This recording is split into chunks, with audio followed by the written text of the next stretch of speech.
mlebu omahe tanggane ngerti-ngerti glesak. Ditendang sing lanang aku. Lho kok nang kene. Dadi sampean kok dadi tekan semono le mikir. Bapak niku nek gelem dadi dewa, sampean mung titi sing Bathara Wisnu. Wisnu niku anake Bathara Guru. Ha ngerti aku.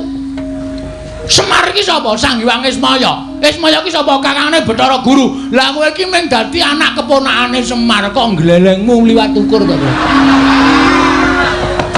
Upama ditonton ki dhuwur derajate dhuwur Semar karo Prabu Kresna. Bagong, aja wani karo kok Prabu Ndorowati. Sampeyan menengi ora? Wah, kowe malah nantang karo aku. Niki luapan emosi. Ati kula, ampun melu-melu to. Niki perkara kula karo perkarane Prabu Kresna. Wong jaba ora entuk melu-melu. Awas wae omong. Kethoki kukumu. Wah, aja.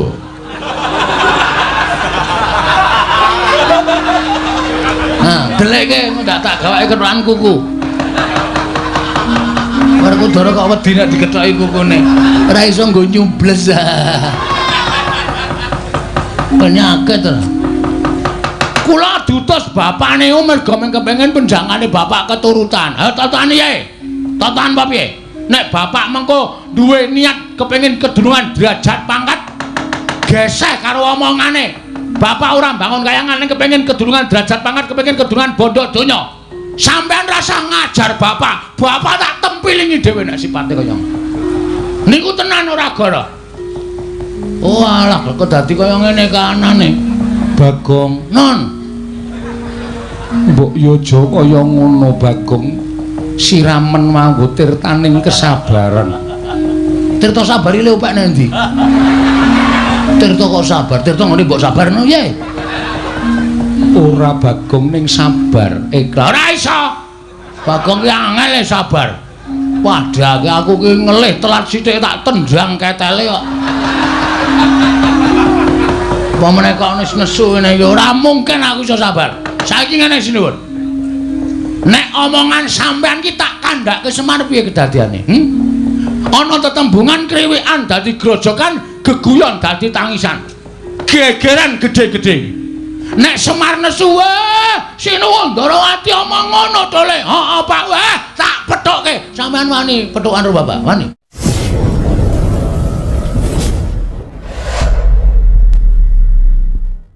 Nonamet pasang Kalimantabe tinebena ing Iladuni dumawahing tawang towang sinuwun linepatna ing Tulamanu. Kepareng kula ngaturaken sembah sumungkeming pangabekti kula kunjuk Raharja saklakumu nering sambikala tebih saking rubeda. Sesuk meneh nek sowan Alindra kuwi aja mung nganggo kathok tok Bagong. Sing nganggo tata krama, sing nganggo sopan santun. Niki wau jane komplit sandangan kula ning dadak mandeg lapangan ngunggahke panggung.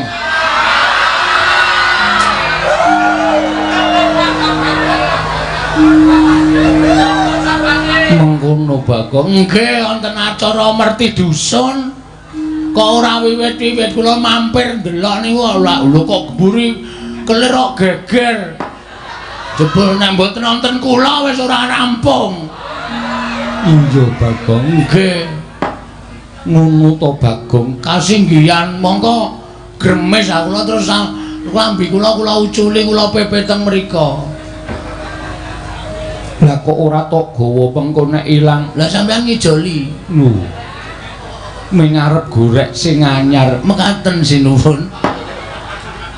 Prayoga nunggonmu lungguh. Sampun mboten kirang sekeca. Ponokawan Bagong padha Raharja sak praptamu. Sinuwun Ndorowati. Iya Bagong. Nggih. Pangestunipun sinuwun Kresna wilujeng lampah kula bekti kula kunjung nggih sinuwun. Iya ya Bagong. Pangestuku tampan ana Ponokawan. Kula pun dinggo jimat paribeh dayanana ing kasantosaning ira. Iya. Ora sang nganggo ira. Oh nggih, nggih kebablasen kok. Dadosaken kasantosaning lair batos. Iya Bagong prayogakno ya Ponokawan. Ngono nggih. Sampun mboten kirang sekejul. Ponokawan Bagong padha Raharja sapraptamu. Ndara Werkudara. Iya. Wilujeng den bekti kula kunjuk. Ya prayogana. Nun nggih. Yen dudu kowe tak kira ora bakal entuk munggah ana ing Datulaya. Ing atase Panakawaning Pandhawa munggah menganggo kathok. Nek gandeng kowe Panakawan Pandhawa mesti dipenehi palilah karo para nayaka Punggawa sing jaga ana ing sakjabaning rangkah. Nun nggih, ada wedi kalih kula niku abdi kinasih. Ya prayogana. Nun nggih. Bagong Raharja Sapraptamu. Ndara Janaka. Iya Bagong. Wilujeng bekti kula kunjuk nggih, Den. Iya tak tampa Panakawan. Bagong padha raja Sapratamu, Bagong padha raja Sapratamu. Wilujeng Ndara Kembar, bekti kula kunjuk. Iya Bagong pangestuku tampan ana. Iya Bagong pangestuku tampan ana. Nun nggih, sanget anggen kawula mundi. Yem kowe ora mbagake apa yem? Tobat ki ora Bagong wilujeng. Wah, pangestumu apik. Wah, jan saya lemu wae. Inggih, nggih. Dos pundi kabaripun? Apik. Sehat aku ya wis ora kekurangan apa-apa ya mung kurang randang pangan. Inggih. Adimu ora mbageke aku. Mas Bagong katuran wilujeng rawuhipun. Pangestumu. Selamat aku dicilekke awake ndak kena lara jantung kok. Inggih. Wong anggere lemu-lemu, gajihe engko nutup peredaran darah. Jantungmu ngrekoso kowe. Saiki mongko ana virus ku nek wong lemu-lemu nek kena virus corona. Inggih. Wis rombongan corona lho. Dereng. Lho kok rombongan corona? Coronane komando rondo anyaran.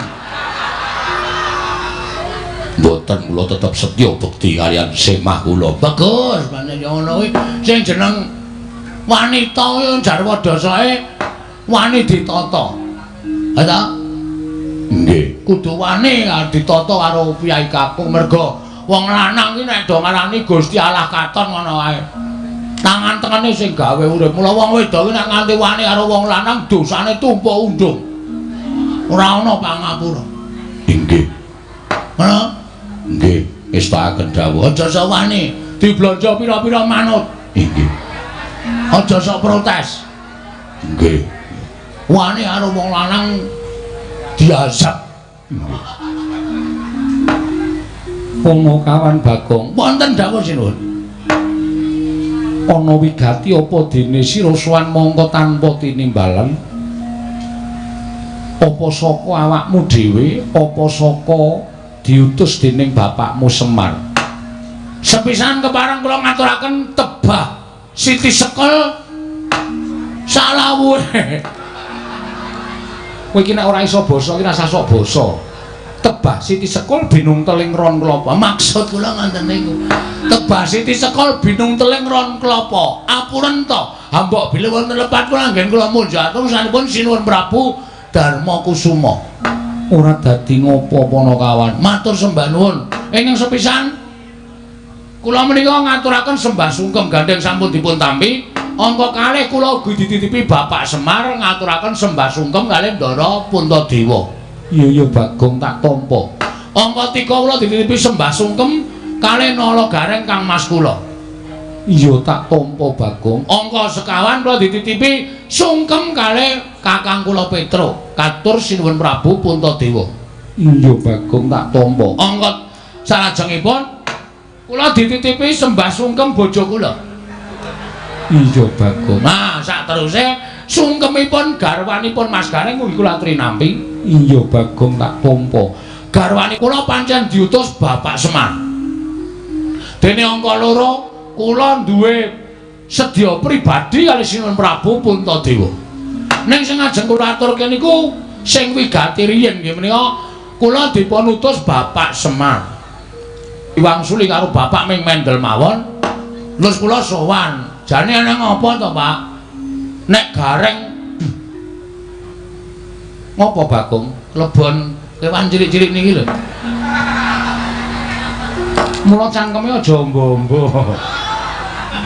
Ha ukurane wis semene karo mana. Nah. Kula matur karo Bapak, jane Bapak iki nek ngopo to? Bapak iki sebabe ngopo kok meneng wae. Ngene ya Pak tak kandhani. Nek Bapak mbiyen ki gula mentah anak. Aku isih cilik, Gareng isih cilik, Petro isih cilik iki dadi tanggungane wong tuwa. Ning nek bocah-bocah wis do mentas kaya ngene iki kudu bocah sing duwe tanggungan nanggung uripe wong tuwa. Mongko kala-kala bocah saniki ora duwe perasaan kaya ngoten niku. Malah kadang kala kon ngrumat wong tuane wae, kono rumaten, aku sibuk. Aku ora sempat. Mongko wong tuane wis ora iso mlaku lempah nang ndi dadak digendong. Akeh bocah sing ora gelem ngrumat wong tuane kaya ngoten iki akeh. Lah kula aja nganti dilokke kaya ngoten niku arep bapak kula niki wis tuwek. Nek duwe kekarepan ya kudu kula minangkani. Iso ngluluske gegayane bapak. Gek wis Pak, gek ngendika. Bapak ki wis tuwa, nek ndek penginan apa-apa sing tok jaluki iki anak-anak. Nek bapak ora gelem bloko karo Gareng karo Petrus saiki bloko karo anakmu Ragil. Bapak pengen apa? Bapak kepengin gegayaan apa? Saiso-iso anak mituruti karepane bapak. Nyeneng-nyenengke karo bapak. Ya wis. Sekawit bapak mendel mawon. Sareng kula cedhaki, kula suruh meni, kowe semaur ora apa, mak tempiling. Lah jenengane karo wong tuwa kurang ajar. Mana mboten ngoten Semar niku ngeyel e. Terus Semar ngematke kula. Terus sirah kula dicekel, cek. Pancen anak sing ngerti dhewe karo wong tuwa ki mung kowe kok. Gong. Gareng kae tuwek ning pikirane mlengse. Petro kae wong tuwa luwih tuwa saka kowe ning pikirane ora kaya kowe. Ya mung kowe sing marahi bapak ki dawa ususe. Dawa umure. Nggih, Pak, kula terus dingklu. Iya, Bagong. Aku ki jane duwe gegayuhan, Gong. Gayuhan apa to, Pak? Aku ki rak urip ning alam donya iki dadi tukang momong. Babi sister. Apa? Babi sister. Werkudara genahno kuwi ga. Arjuna genahno mboten kemawon. Niku lho sing tukang momong lho. Ya udu babi. Baby. Kresna kok muni baby ngene. Ya aku. Do tak pancing do kewetu. Bapakne tukang momong. Bapak niku nek gelem dadi dewa tengayangane wis mukti ngawibawa Nyakrawati mbau denda. Ning bapak mboten kepengin dadi dewa. Uripe pancen dienggo momong. Para satriya-satriya sing ateten ati suci, pepayung budi rahayu. Kados ta para Pandhawa. Mula bapak momong Pandhawa niku senenge ra jamak-jamak. Napa bapak tahu njaluk undaan bayar? Mboten tahu. Bapak njaluk kepengin urip sing murwat? Mboten tahu. Bapak uripe kere ya dilakoni, bapak uripe rekoso ya dilakoni. Ning sebab apa kok bapak niku betah momong Pandhawa? Mergo bapak niku seneng srawung karo wong apik. Seneng srawung karo wong becik. Ana tetembungan saapik-apike wong nek kleru srawunge srawung karo wong ala mesti katabetan watak ala. Ning sak ala-alane menungsa nek seneng srawung karo wong becik suwe-suwe dadi wong apik. Ngoten? Iya, Bagus. Nggih. Mula bapak niku biyen tekan saiki sing disrawungi Nalendra satriya sing ateten ati suci pepayung budi rahayu. Kados ta Prabu Rama ana maning. Sok kuwi lho, sapa jenenge mungsuhe Dasamuka kuwi apa? Rama Wijaya. Heeh. Rama Wijaya kok nganti dadi lagu ana Rama ana maling. Rama Wijaya. Lan sak turun-turunipun kula niki ya ngerti karo bapak. Lah, sing suwe dhewe niku momong Pandhawa. Wiwit Pandhawa kuncung nganti gelung. Wiwit Pandhawa cilik nganti gedhe, wiwit Pandhawa jabang nganti claprang. Bapak momong karo Pandhawa. Mergane apa? Bapak niku seneng nek cedhak karo wong apik. Iya, Bagong. Bapak niku ya mikirke negara Ngamarta. Terus bapak ngendika ngenten iki, Ngamarta iki mbiyen negara sing apik lho. Sing becik lho. Negara Ngamarta iki negara sing gemah ripala jinawi. Negara Ngamarta iki dumadi saking pirang-pirang pulo wae iso nyawiji dadi siji. Ora ana rasa regejegan, ora ana rasa padha padudon kabeh ayom ayem tentrem. Ning kok saiki Ngamarta kok beda karo mbiyen ya, Gong? Bapak ngendika ngoten niku. Ngamarta saiki ngendi-endi padha regejegan ming perkara sithik wae padha antem-anteman padha gelut. Pun. Lah iki nek aku ora temandang karya Ngamarta iki engko remuk, nek Ngamarta remuk aku sing diseneni para dewa. Mula aku janjane sesasi ora kepengin ngomong ki aku mung mikir kepengin bangun kayangan. Bapakmu nggih yen ngono bapakmu bakal bali dadi Jawata. Mboten. Bangun kayangan niku mboten bangun papan sing magrong-magrong dumati saka Jamrut Hermutiara gergene Jamrut Sumitiara hergene. Ning bangun kayangan niku bangun jiwane para kawula sak negara Ngamarta supaya uripe kados dene wonten kayangan. Kayangan niku tebih saking regejegan adoh saka memungsuhan, anane ming nikmat mupangat adoh saka suker sakit, gemah ripah ayem tentrem, manunggal tetunggalan tunggal cipta rasa karsa lan karyane. Ngono Bagong nggih. Lah terus kok bapak meneng wae merga syarate angel e. Syarate napa, Pak? Syarate iki aku kudu ngedhep pusaka. Pusaka Ngamarta 3 cacahe. Apa wae Bagong? 1. Tumbak. Wah, apa ya lali aku. Tumbak baru kelindeng. Aku iki gobloke nang kene lho. Jane aku wong sregep ning ora kelingan lho. Ora iso nyimpen tembung tumbak kara welang. Nah, tumbak tempe kara. Kara welang. Tumbak kara welang. Payung mota. Tunggul naga kalih sijine Pustaka Jamrut Putri. Ya ora nata. Wah, diagelan cemongan ning kraton. Orang ora apal jamus kok Jamrut. Heeh. Jamus Kalimasada. Mula sowan-sowan sanipun Prabu Untadima menika ing sepisan inggih menika nyuwun ngampil pusaka 3. Tumbak kara welang, payung tunggul naga, pustaka jamus miyang jimat Kalimasada. Niku ajeng kula boyong teng Karang Kadempel dadi syarat srana bapak anggenipun bangun kayangan. Iya Bagong, banjur kowe mau matur wigatine apa? Dene kowe duwe niat pribadi kelawan aku. Nah niku cekaos mawon kula nyuwun kawelasan. Tegesipun kula nyuwun dana prabeya ngoten mawon mboten sadi ubeng-ubengke. Ya wis mengko gampang Bagong nggih. Werkudara. Nggih. Piye Dimas? Aturing Kyai Semar lumantar Bagong iki mau miturut kowe piye? Yen miturut aku gegayuhane Semar mau apik, gayane Semar mau luhur. Mulane pancen bareng kakakku ikhlas lan aku ya nyarujuki. Pusaka 3 negara Ngamarta, payung tunggul naga, tumbak kara welang, pustaka jamus jimat Limasada. Paringna marang Semar lumantar Bagong. Diwen Semar bangun negara Ngamarta embane urip ana ing kayangan. Luhur teman gegayuhane Semar Badranaya. Menawi ingkang rai semanten ugi Kakang Prabu mboten nama kula arep-arep pisan nanging napa dados ngendikanipun Kakang Mas Yodipati kula mathuk miwan sarujuk Kakang Prabu semanten ugi kula Prabu menawi dados gegayuhanipun Kakang Semar menika sae monggo paduka pareng maringaken pusaka 3 menika kala wau. Nggih monggo Kakang Prabu paduka pareng maringaken pusaka 3 menika kala wau Kakang Prabu.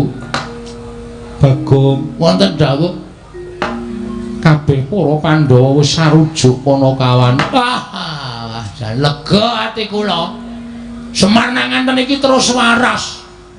Nek ngoten mboten sangentosi mangke bibaring pasewakan kepareng dinten iki kula nyuwun supados pusaka 3 menika kula aturi maringaken sakmangke mugia badhe kula boyong wonten Karang Kadempel dados syarat srana wewangunanipun bapak anggenipun bangun kayangan sinuwun. Yayi wonten dawuh mangke riyen kula badhe rembakan kaliyan Bagong. Nalindra mbek marwa sing sang mangyat kurda kata kabeh Hirika sang pinarwasa ing bong. Yai, Koko Prabu wonten timbalan. Mesinipun menawi badhe paduka tindakaken menika kala wau kedah dipun petang kanthi nalar ingkang ganep. Dipun gelar tuwin dipun gulung sampun ngantos tuna ing tembe wingkingipun. Menapa to sababipun kula matur ing kados mekaten? Amargi setunggal namung derajatipun Semar kemawon nuwun sewu kula mboten badhe ngiyas kan Kakang Semar. Kula mboten badhe ngembe kan Kakang Semar babar pisan mboten namung Kakang Semar menika mestinipun ngila dhateng kawontenanipun. Namung derajate ngaceplik wong loro saudon telu saurupan wujudipun Semar kok badhe nyuwun ngambil pusaka negari Ngamarta 3 cacahipun. Tumbak Karawelang payung tunggul naga pustaka jamus nyang jimat lima soto. Kula nuwun pamunten. Nadyan sedaya sampun sami prisa bilih Semar menika dewa Ngejawantah. Menika panitisanipun Sang Hyang Bathara Ismaya. Nanging Semar menika kedunungan kulit daging mongko gesangipun sak tataning jalma wantah. Sing jeneng menungsa menika dunungan ina lali salah apes lawan mati. Kuwatose manah kula menawi anggenipun Kakang Semar mbetahaken pusaka 3 cacahipun menika kala wau. Sengadi kinarya pawadan badhe ambangun kayangan nanging gadhahi ancas gegayuhan sanes. Kadosta upami Semar menika mangke sasampun kedunungan pusaka 3 menika kala wau tumunten kepengin mukti ngawibawa Nyakrawati Mbau Dendha. Semar kepengin urip mulya kebak derajat lan pangkat. Sinten ngertos jer Semar menika namung menungsa lumrah. Mila kedah dipun taliti langkung merpati dipun petang sampun ngantos buntung tembe wingkingipun. Amargi kedung jero iso dijajaki ning atine menungsa sapa sing ngerti lho Yai.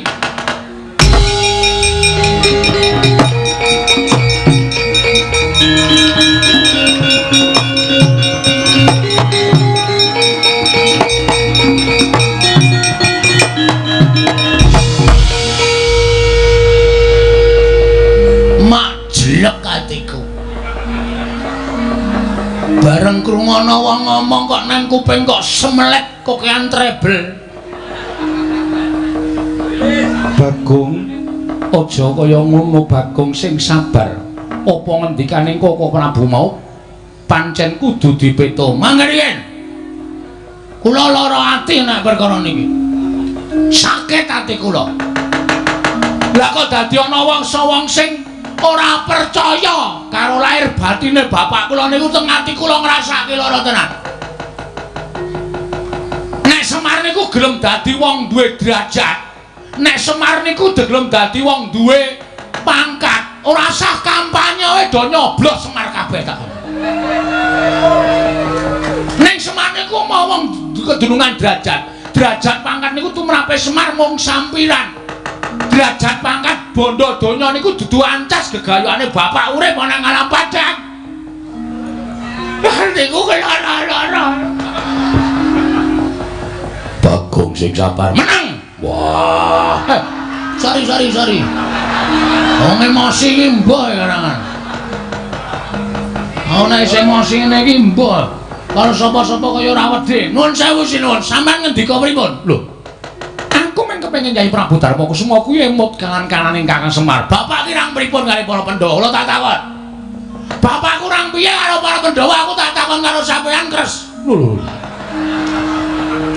Kok malah kurang ajar karo aku ratu. Ratu wae tuwa aku mbangane Kresna. Mula aku ora basa karo kowe ora masalah. Ora ana warate. Sampean nglarake ati kok. Bapak Nyuwita Pandhawa niku kula wis matur ngarep to, ora golek bayar, ora golek pangalembana, ming netepi kewajiban minangka dadi pamomong. Bapak niku pengen bangun kayangan niku tulus lahir batin. Nyatane bapak omong kali kula niku karo brebes mili mripate. Niku tegese pancen lahir batin bapak kepengin bangun kayangan. Kono ratu sing ngantari bapak kepengin duwe derajat pangkat, sarana kepengin melek pusaka 3, ya kuwi pusaka Tumbak Kyai Pleret. Nesu kok kleru. Aku ya ora nesu kok. Aku turu wis kok kleru kok. Lho, kok turu mlebu omahe tanggane ngerti tingglesak. Ditendang sing lanang aku. Lho kok ning kene. Dadi sampean kok dadi tekan semono le mikir. Bapak bapak niku nek gelem dadi dewa, sampean mung titising Bathara Wisnu. Wisnu niku anake Bathara Guru. Ha ngerti aku. Semar iki sapa? Sang Hyang Ismaya. Ismaya iki sapa? Kakangane Bathara Guru. Lah kowe iki mung dadi anak keponakane Semar kok glelengmu liwat ukur kok. Upama ditonton iki dhuwur derajate dhuwur Semar karo Prabu Kresna. Bagong, aja wani karo kok Prabu Ndorowati. Sampeyan menengi ora? Wah, kowe malah nantang karaku. Niki luapan emosi. Ati kula, ampun melu-melu to. Niki perkara kula karo perkarane Prabu Kresna. Wong jaba ora iso melu-melu. Awas wae omongan. Kethoki kukumu. Wah, aja.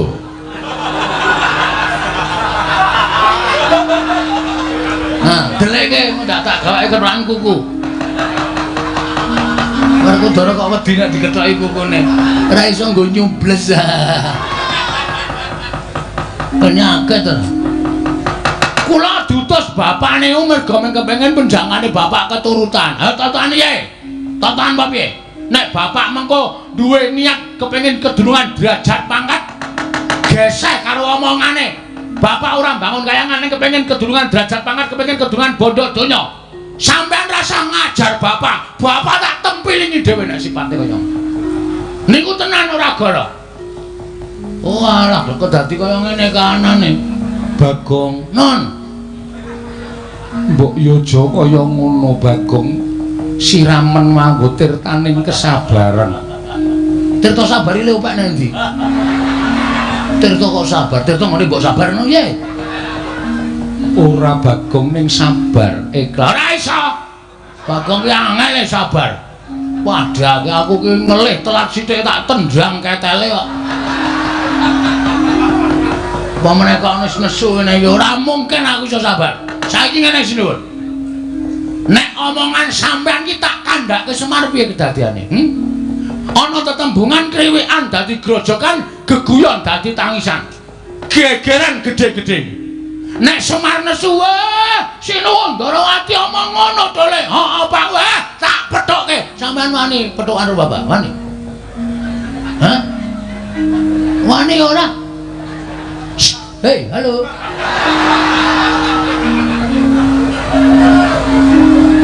Wani ora?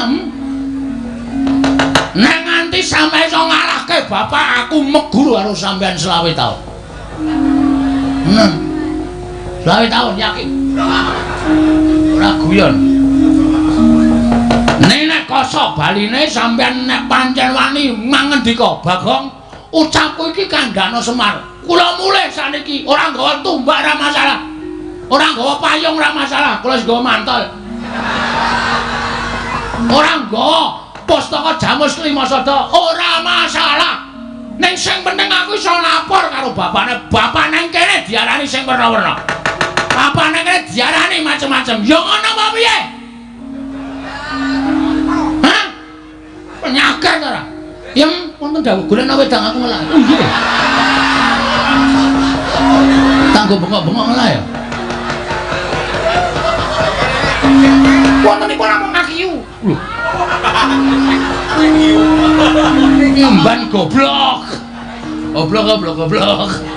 Aku akiyu. Hah, muni ae. Ya ngono wae. Nek pancen sampean kendel mawon iku teges sampean mengiyakan. Napa sing kula aturke? Sinuwun, nyuwun pamit kula tak lapor karo bapak sinuwun.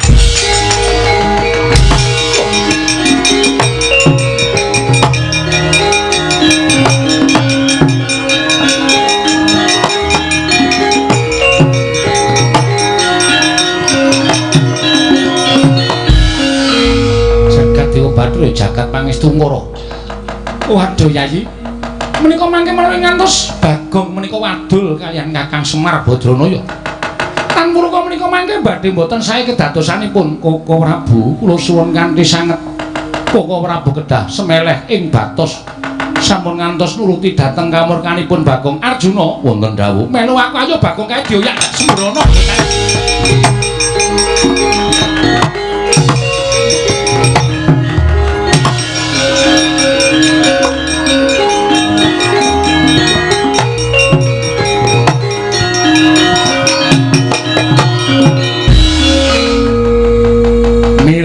ing pisuwaning iki lho Bagong binujung dening Nata Ndrawati.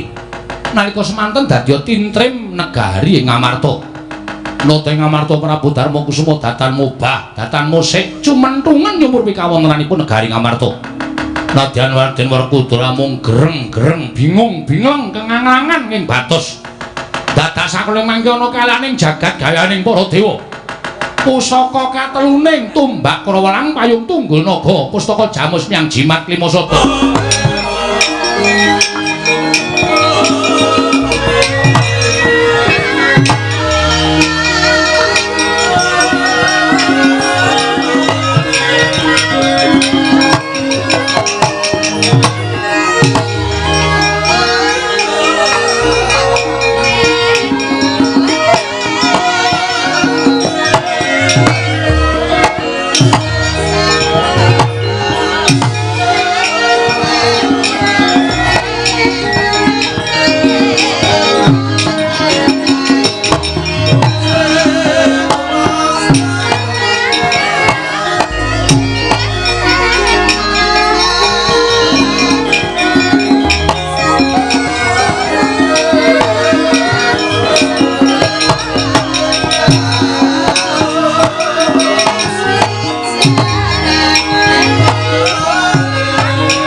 Swiyomyong ambrengeng kati karunaning kaswase dosang kondo astrat mojo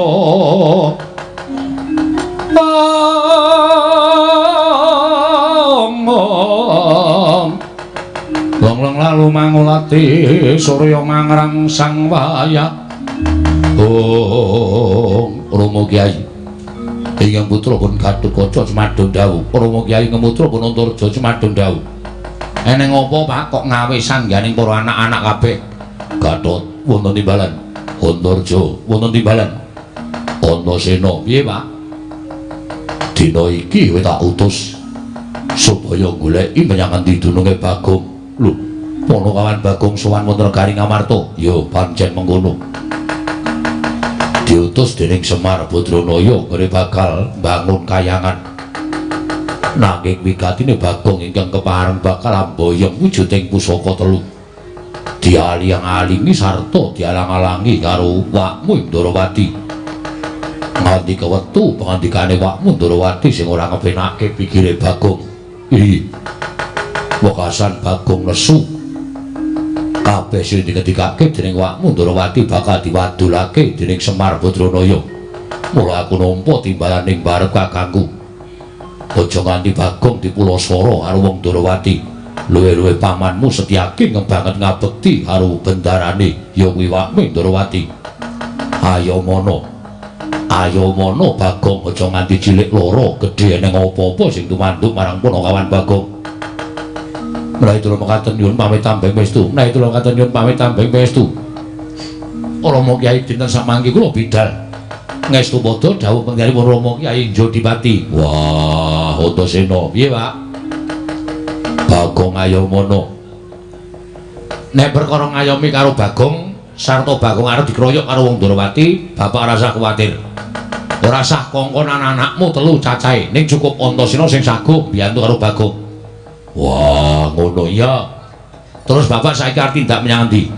Wakmu Ngamarta nganti lawan aku budal ning Karangkadempel. Wis, Bapak budal ning Karangkadempel, Kakang Garukaca budal ning Karangkadempel, Kakang Antareja budal ning Karangkadempel. Bagong aku sing bakal menehi pengayoman. Yen nganti Bagong cilik loro gedhe ning apa-apa, kowe sing tak tempuke. Ora usah kuwatir. Bagong karo aku luwih kepenak, aku ngoko Bagong ya bakale ora duwe rasa jigo pekewu karo aku. Mergo aku sklina srawung karo Bagong. Lah pasrahke karo kowe. Bapak tindako nganti karo Siwa Puntadewa lan Kakang Garukaca Kakang Antareja budal ning Karangkadempel mesake kakene Semar. Wah, cah bagus Antasena ya. Aku tak mangkat Bagong openono. Tak openane ponakan Bagong aja kuwatir, Pak.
Putra lamun kawekasan yeka wisanggeni maya Wisnu Pratenta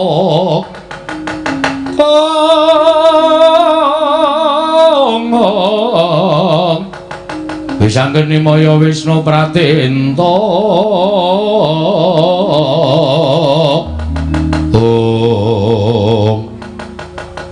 ora pati nduga ngono lah kok kaya ngono pambeganing Sinuwun Ndarawati.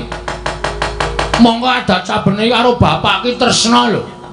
Ora ngira kok omongane ngendikane ning Datulaya negara ing Ngamarta lah kok dadi nglarake ati. Semar dikira bakal kepengin derajat pangkat, Semar dikira bakal kepengin bondo donya nganti Kembar kepengin boyong pusaka telu dianggep ora kepengin bangun kayangan. Walah Sinuwun, kebangetan kowe ngece karo bapakku. Bapakku ketok banget wong sing ora tau melek derajat pangkat. Nek gelem melek derajat pangkat wis biyen-biyen bapakku ki sugih. Lara ati kok. Andake bapakku tenan kowe. Ora nganti bapakku tak lapori, Pak, kowe dunekke ngene karo Prabu Kresna. Nek nganti bapak ngamuk, bapak ki anggere ngamuk ngentut wae. Monggo ambune pol-polan. Aku iki bar dituti nama 3 dina. Ya wis nek ora tak kapoke kowe arep tuman wae ka Sinuwun Ndarawati. Nek ora tak gawe kowe iki kapok karo bapak, kowe mesti arep ngece saben dina karo bapak. Pak. Mir. Aku sing mulih, Pak, ora iso nggawa pusaka 3 ya kuwi tumbak karo welang. Payung Tunggal Naga Pustaka Jamus Lima Sada. Ning ana kata-katane Sinuwun Ndarawati sing menyakitkan hati, Pak. Nglarake ati, Pak. Mula bapak kudu nesu perkara iki nang nganti bapak ora nesu tak anggap bapak ora wani karo Prabu Kresna.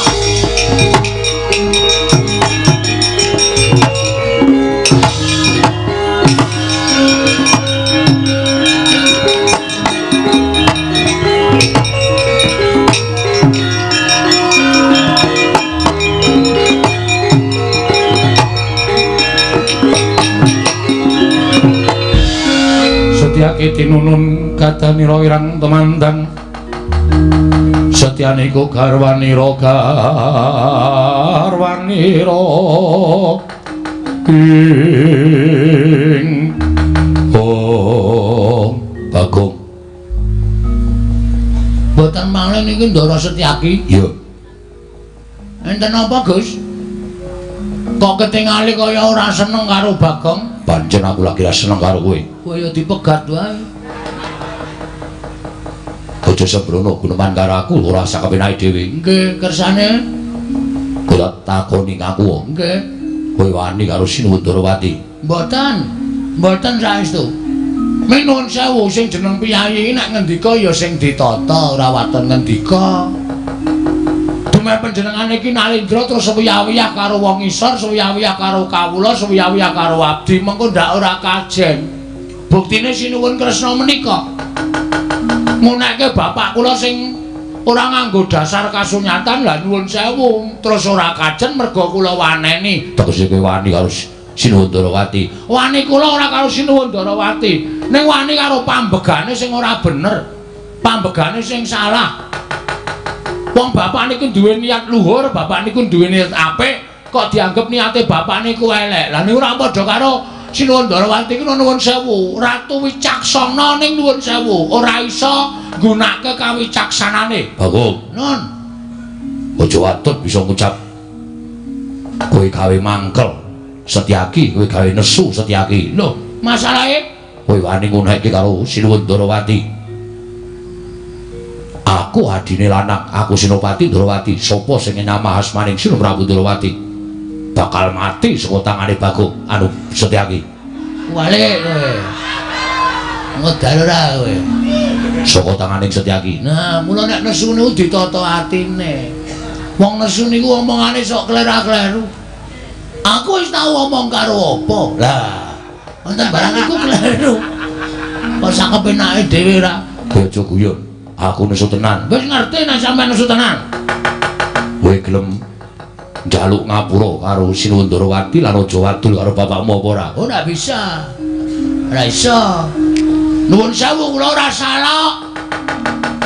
Kula nek ora salah kok njaluk ngapura kula moh. Nek kula salah, aja kok karo piyayi, karo bayi wingi sore nek pancen kula salah, kula njaluk ngapura gelem. Nek kula niku ora salah kok njaluk ngapura. Oh, ndak bisa. Yen ngono kowe wani karo Setyaki. Ya ora. Atene kula modar. Kula ora wani karo sampean. Yen ora wani kowe manut karo Setyaki. Mboten nek kon manut. Njaluk ngapura karo Sinuwun Darawati. Ora. Tegese wani karo Setyaki. Ora wani. Ya aja gawe bingung. Angel to kowe mesti bingung kowe mesti. Lah omongane arek kowe bingung kok. Aku ora wani karo sampeyan. Nek kok njaluk ngapura aku moh. Tegese kowe ngeyel, kowe ngengkel. Pancen kebiyen Bagong iki didapuk dadi wong ngeyel. Nek ora dadi wong ngeyel dudu Bagong. Saiki ngene. Aku ngono. Ngene. Ya sing ngene piye? Ya kowe tak boyong. Nang ngene sapa? Sinuwun Darawati. Kon ngopo? Njaluk ngapura. Kowe lha iki piye ta iki? Paham ora kowe? Aku ora gelem. Ya ora gelem kowe tak ajar. Lho. Arep ngajar Bagong. Iya, dasar pranyata. Kowe lah. Salahku napa? Kowe ora gelem nyuwun ngapura karo Sinuwun Darawati, wajib tak ajar. Lah nek kowe arep ngajar karo aku, apa dianggep aku wani? Sekecake Setyaki aku tak melayu.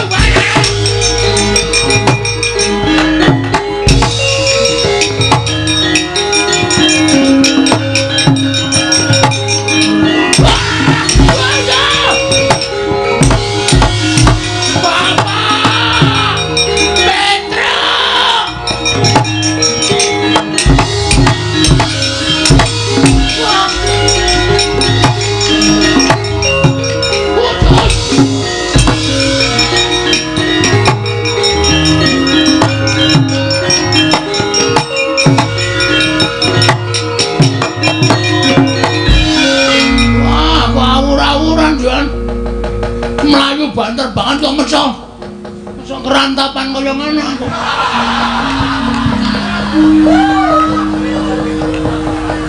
Meso dioyak harus Setyaki diajar sak pol-pol sirahku nganti banyak-banyak ya. Oh alah Mir, tak belani malah aku kena lara-lara ya Mir. Aku jane atiku aku pengen wani lho.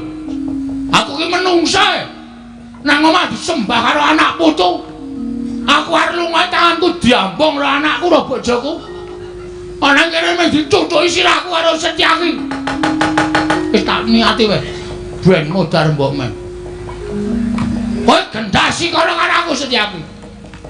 Ayo, nek pancen lanang, aku arep ngejoni ngene pabaratan. Repot nyambut gawe dirubung mrutu. Ngomong seru cangkeme klebon. Cangkeme diengkopke irunge klebon. Rumah aku anggere bolong kok mesti klebon. Iki ora mlayu. Ngrekoso iki. Setyaki nek wis ngamuk, awur-awuran. Ya engko nek nganggo tangan tok nek nganti nyekel godha wesi kuning. kepruk modar aku. Tak omongke bapakku mbok dadine kanan negara.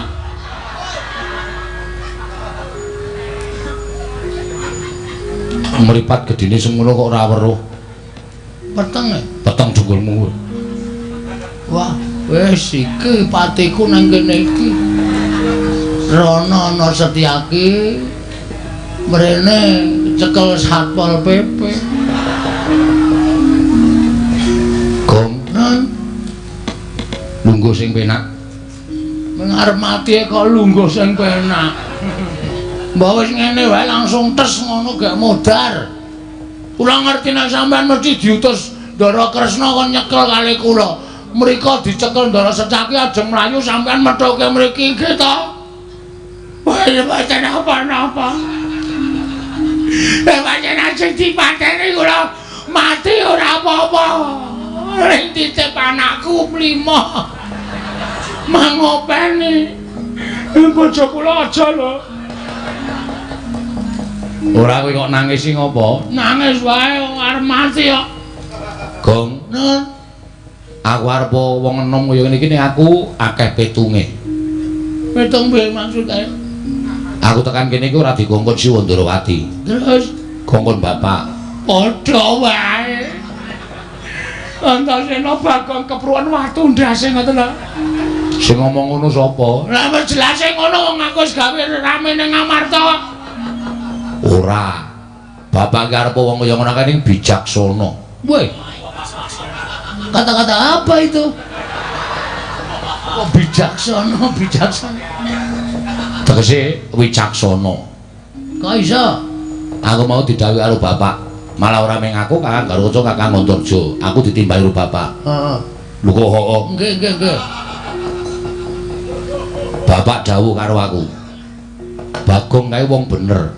Ming Kresna wae awakmu Ndrawati sing sajahe lagi ketukulan watak angkara. Mula terus Subriya karo Semar. Buktine Semar kuwi bener ketitik Bagong mlayu mau pusaka Ngamarta ya uncap Gong. Lho.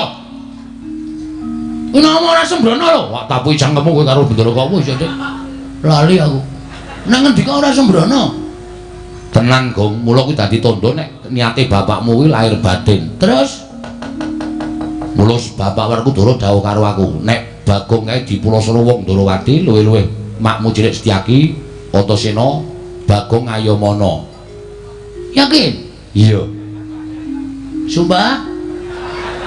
Ayo nang kena guyu ya. Guyu ngapusi wae. Ayo. Aku ki ora guyu ngilangi selilit.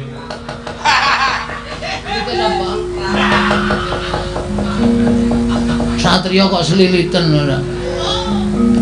Ora guyu to? Ora. Lahir batin. Lahir batin. Makasih. Iya. Terus Saiki tak ewangi ora usah wedi karo majelis Setyaki kala maju meneh. Nek kowe diantem ora usah wedi. Nek kowe lara tak tambani, nek mati tak uripke. Terus Maju meneh. iki jane namane omongane ra kena digugu maling namane. Lho, kok piye to? Wong aku ki dituthuk pisan kowe mantra sirahe kok maju meneh. Atene modar. Nek mati tak uripke. Oh, iso wae. Iso. Nganggo apa? Iki banyu sungut. Ki tak peres metu banyune. Wah. Sepet Dengkulmu mlocot kowe. Tak peres metu banyune tak tambahke ning kowe. Nek kowe lara tak oleske mesti tekaning pati. Nek tak olesi mesti urip. Wah iki teke sembrono iki. Kudune iki nek diolesi iki urip. Aja tekaning pati. Aku ora payu nek doleske kok malah mati iki. Lambemu iki. Lho mau nek lambemu. Maju. Mah, kula ndak lara. Kula kepengin maju ning ora krasa lara. Lah nek kuwi ya iso. Carane aku tak manjing ning awakmu. Manjing kene? Iya. Sedeng kok? Sedeng wae. Kowe nek aku wis manjing ning awakmu, kowe diantem ora ngrasake lara, patene ora iso mati. Wis kene gawe yo. Teng ndi? Oh, aduh kene. Napa metu riki? Riki ciut ning ngombo. Moh. Mau piye to? Asik lho. Iki senengane werna-werna. Kowe ngampet-ambekan. Ngampet-ambekan. Aku tak mlebu ning awakmu kanthi sarana cipta. Oh nggih. Saniki? Yo. Wis yo. Kowe nek tak njingi kowe arep ngopo-ngopo iso kowe dadi wong digdaya, dadi wong ampuh. Bar ambles bumi wae iso, Gong. Masa. Tenan aku ora ngapusi. Mbok. Wis yo toto-toto yo. Aku tak manjini awakmu. Nek aku manjini awakmu dadi wong digdaya. Mbah, trewet wae ora. Lan jeblok wetenge. Sekarang tak gawe ngrekoso. Wis yo. Ding.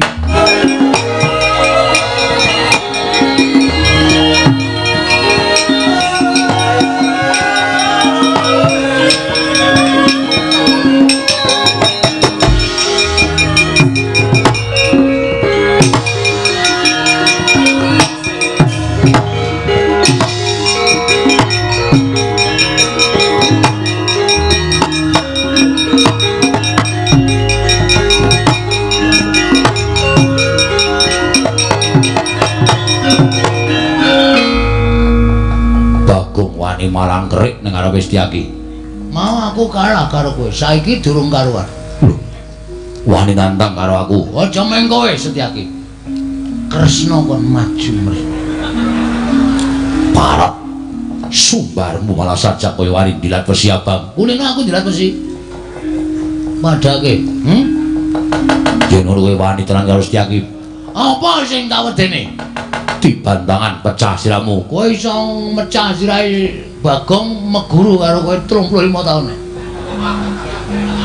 Do tambahi 10. Tambahi 10 isih trewet to, teman. Mati dening aku. Pangga tak ayunan. Apa wae nek tantangannya piye? Mati dening aku. Terus isine muni piye? Pangga tak ayuni. Wah, tak kira nek tak ayunan. Basa ora ngerti. Iki merganing patimu. Tanda dari sekarang Sinom Barijoto. Sekarang Jinggo. Sekarang Jinggo. Aku kena tantangan ra tau iso. Tangguh gatel sira. Apa? Tangguh gatel sira. Tangguh gateng. Wo gatel tak kira nek gatel lho. Wong edan pecah. Ayo ngecak apa ya turuti.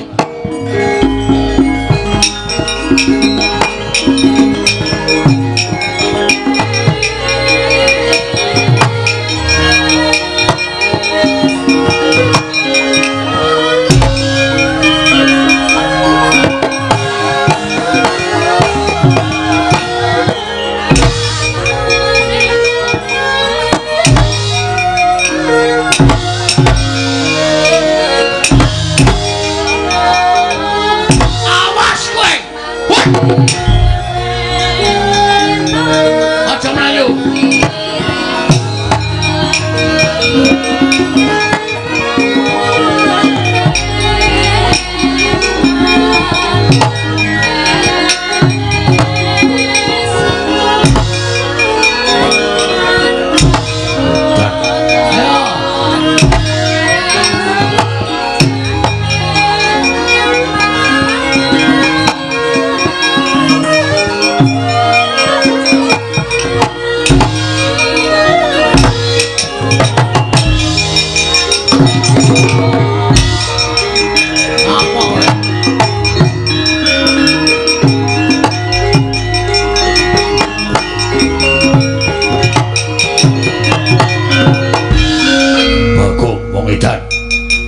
Ana satriya diceblokke jero banget. Piye, ha? Kalah to karo kowe. Kalah kowe karo aku. Aku saploe mundur iki mau ketemu karo sapa ya ngarang sik sapa ya. Karo Bathara Narada. Lho. Bathara Narada. Merengi aku Wahyu Kaprawiran. Waduh. Mula aku sawise entuk wayu kaprawilan aku digdaya kliwat ukur nang kowe kon nyebloke luwih jero apa piye? Aja, Bagong, aja. Ini wedi. Lah sembrono. Ayo. Sak wudel isih kurang jero, ha. Kon nenetke meneh. Kon nenetke meneh. Bagong, ora edan, Bagong. Bagong. Kapok kowe sak dodo saiki. Ayo. Ayo. Muni kowe sak arepane. Bagong aku njaluk ngapura. Bagong aku njaluk ngapura aku wis kapok tenan. Bagong aku njaluk ngapura. Ora bakal tak wenehi pangapura. Wis notoki gundulku nganti moncrot iki. Ora bakal tak wenehi ngapura kowe. Ajebloke ngentah nganti entek sirahmu blesek nang lemah kukuker kane-kane.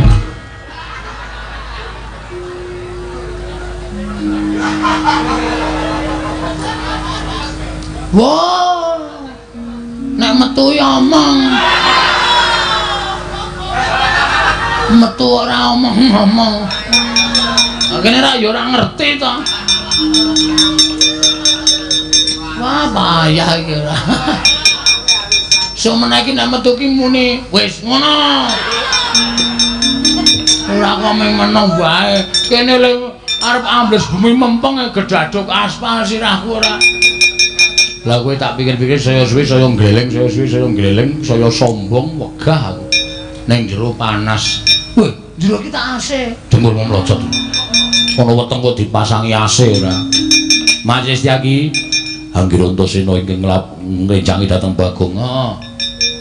Mundura. Aku diutus bapak kon ngayomi Bagong. Mula sampeyan tak dudut saka bumi. Ya, ngene. Lenggah sing prayoga. Terus saiki aku arep nanting karo sampeyan. Arep teruske nyekel Bagong. Menawi kula terusaken mungsuhe dudut sapa-sapa? Aku. Ayo jajal kok piye? Arep aku luwih enom, yo jajal. Jotos-jotosan menang sapa? Mudyar we. Padake iki gentone lah. Engko jotos-jotosan mempeng muni ya. Wani ngono, oh sampluki tenan. Nggih, kula namung ngestakaken dawuh. Bagong ora salah, Le. Sampeyan dikongkon karo ratu Gustimu kena. Sampeyan iki ngabari karo Siwa Ndarawati kena. Ning nuwun sewu, dawuhing Siwa Ndarawati ku tok petung. Bener apa luput? Nek bener tindakno, nek luput aja tok tindakke, mengko ndak kowe ora dahar nangkane, ndak gabul pulute. Tegese ora ngrasake perkarane ning ngrasake dosane. Nggih. Wis kono kundur. Menawi kula dipun dukani Siwa Ndarawati Malah golek dalan liyane dalan kene sing baku sampeyan kundur, ora usah melu-melu. Pun sewu lho, ora jeneng ngarani pepundhenmu Siwa Ndarawati dina samangka lagi katabetan tumindak sing ora prayoga. Mula aja nganti sampeyan melu-melu mengko ndak kena dosane perkara iki, ndak suwun Mas Setyaki kundur wae ning Garba Ruci. Ngoten nggih. Nggih. Jalur pamit kula wangsul dunungan.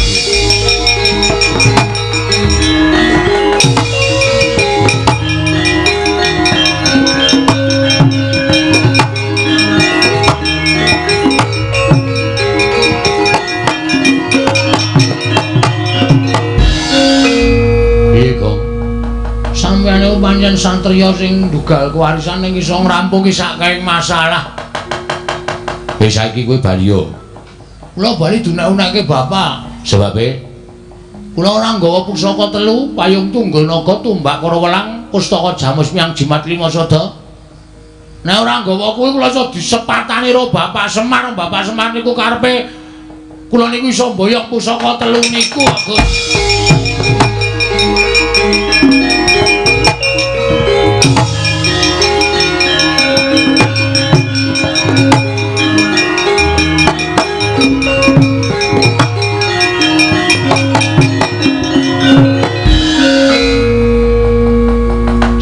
Burimu kuwi. Lho. Rongsokane sapa iki? Ora nakal to. Tak omongi ya. Kuwi tumbak karo welang, payung tunggul naga, pustaka jamus lima sada. Kuwi tak kandhani. Arepa pusaka kuwi mbiyen kedadian saka ratu-ratu Digdaya. Mula aja tok sepelekke. Kowe ngucap sak wenangmu dhewe kualat karo pusaka kuwi iso lempoh selawase. Wah, mbok ampun ngoten, Den. Omong kok senani cerbang-cerbung. Oh ya ceblang-ceblung. Cerbang-cerbung kok ceblang-ceblung. Mulane ngomongke diatur ora sak penake dhewe. Nggih nyuwun ngapura. Wis kuwi gawanen. Nggih. Aturno bapakmu. Nggih. Monggo nek bapakmu takon pusaka telu kuwi diaturke, ora lega atine. Lah terus Pandhawa, Pandhawa sak pirangan wis merono. Aja kuwatir. Monggo Pandhawa bakal komplit gong percaya ora ana tumindak ala ingkang tumama ning becik. oh nggih, nyuwun pamit nggih, Den. Sing ati-ati aja kaya bocah cilik kok. Angaturi rawuhipun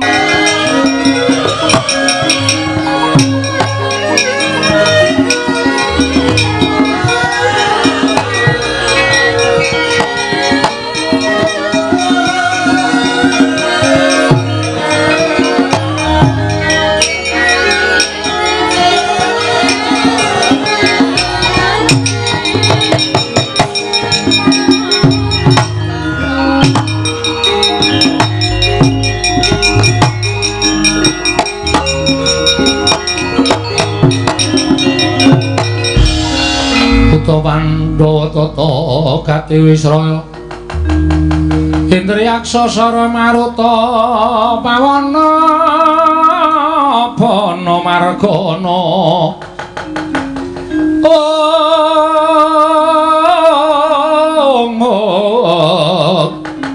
Samirana lan warayang wisikan magulingan lima. Oh, tobat. Lah kok teko kadingaren temen ning atase kowe kuwi Natandrawati nggunakake aji pameling ngrawake kalawan Hyang Wing Dandang Mangure. Pukulun kula ngaturaken sembah pangabekti kula kunjuk. Iya Kresna ndak tampa. Pukulun kula ngaturaken sembah pangabekti kula kunjuk. Bab tobat Janaka tak tampa. Ana apa nggir? Mugi andados ing kawuningan. Estunipun dinten sakmangke Kakang Semar badhe mbangun kayangan. Pukulun kuwatos raos ing manahipun ingkang wayah Indrawati menawi niatipun Kakang Semar menika kala wau katabetan niat ingkang boten prayogi. Anggenipun kepengin bangun kayangan, langkung-langkung tembungipun kemawon bangun kayangan.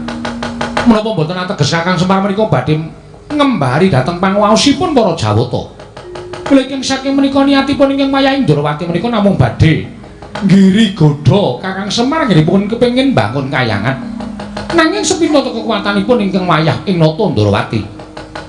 Ing atasipun kula namung badan sepata kaliyan kadang kula Yayi Panengah. Tartemtu boten badhe kiyat ngiri godha dhateng kawontenanipun Karang Kadempel. Mila kula nyuwun senjata pitulung saking Paduka Hyang Adi. Pukulun Pandya Betari Durga. Kepareng sakmangke paring pambiyantu dhateng Natandrawati anggenipun ngiri godha dhateng para kawula sak Karang Kadempel. Pukulun.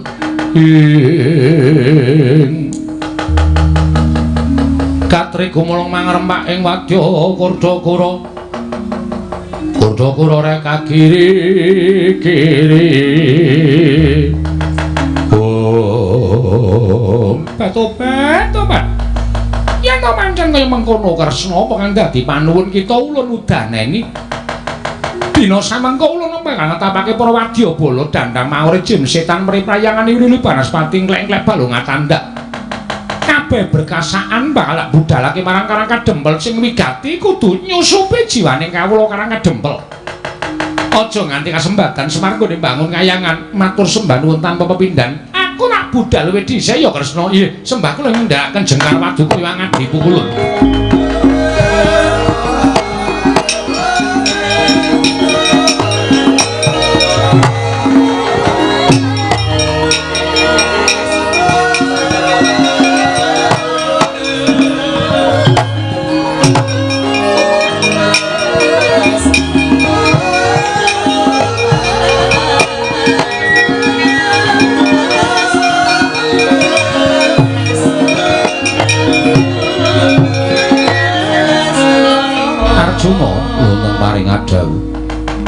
Saka pangeranipun Kakang yen to pun Kakang lawan Siadi mung wujud kaya ngene bakal gampang kawanguran. Bakal kagampang kadenangan mriki. Lajeng kepareng Paduka Kanjeng Koko Prabu. Aja wujud Natandrawati karo satru ing Madukara ayo padha saling wujud. Monggo Koko Prabu kula dherekaken.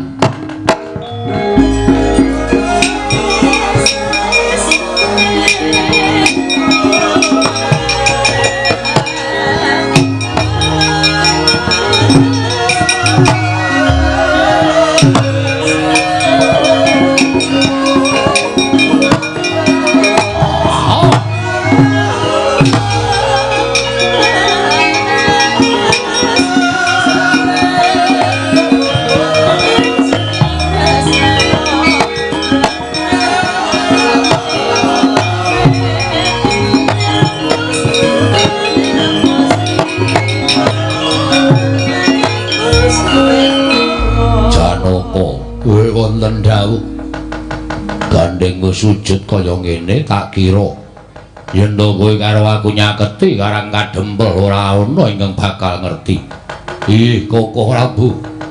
Mula ora usah dadak ana rasa sangga runggi. Ayo budal neng Karang Kadempel. Digiri godho Kakang Semar nggone bakal bangun kayangan. Monggo kula cerekaken Kanjeng Koko Prabu jadwal Kakang.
Gati Wisraya Indriaksa Sara Maruta Pawana Pana Markana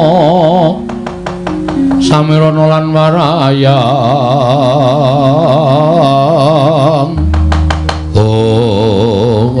Ibu Betari wonten dawuh Ibu Betari wonten dawuh Wadyabala dandang mangore nggih wonten dawuh iki ana kalodhangan kono bakal entuk pangan nggih. Waduh, lajeng wonten pundi pangan ingkang sampun dipun semediaken dhateng sangganing para berkasaan.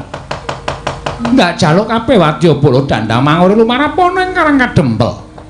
Susupana jiwaning kawula Karang Kadempel aja nganti padha nayogyani Semar nggone mbangun kayangan. Padha benthik-benthikna kanane dimen ora tentrem. Nggih, ngestaken dawuh. Menapa sedaya para berkasaan jim setan dipun parengaken bidal aja nengkeng cicir kabeh kudu mangkat non ngestaken dawuh. Lajeng mangkatipun para Wadyabala benjang menapa ora ketang sambung apa cara mangkat dina iki ulun bakal memanuki laku musuh kadohan ya nggih. Iki ngestaken ae dong-dong kandha budal.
Kakang Nayantaka saning para Pandhawa nadyan ora jangkep sayekti apa ingkang wis Kakang ngendikake lumantar Panakawan Bagong Puntadewa sakadang jumurung kelawan kersaning Kakang Nayantaka. Ya Semar, aku semono uga ndereke barep kakangku ingkang wigati amung kepengin jumurung marang lekasing Semar Badranaya. Iya Kakang Semar semono aku uga mengkono jumbuh kan ngendikaning Koko Prabu Darmakusuma.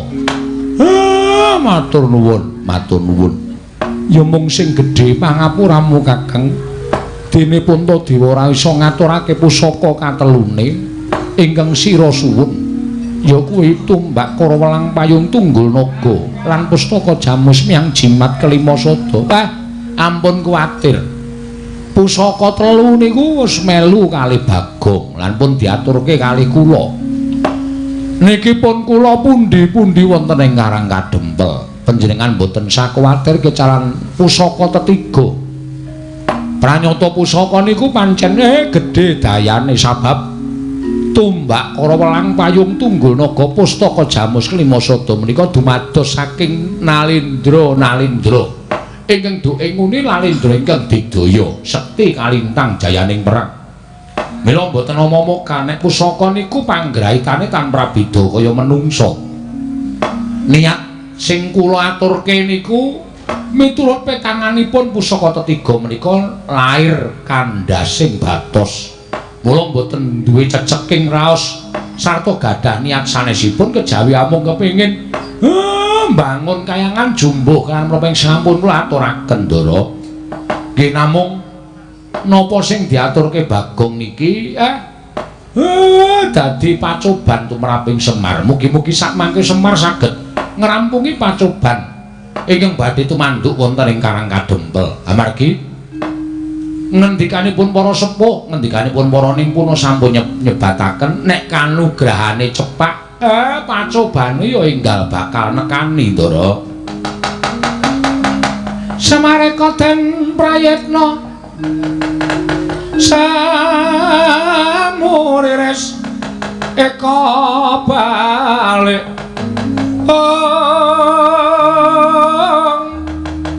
titiyani gandayani trisanya purnama sasi gilar-gilaran ing tengah latar milang lintang Bima Sekti banjur miturut Kakang Semar kepiye mang ngaso sawetara wonten Karang Kadempel mungkin nak pun padhang lajeng miwiti mbangun kayanganing sing wigati sampeyan ampun kundur latri lenggah prayogi luwih wonten Karang Kadempel Ndara kontang wining samudra ing langun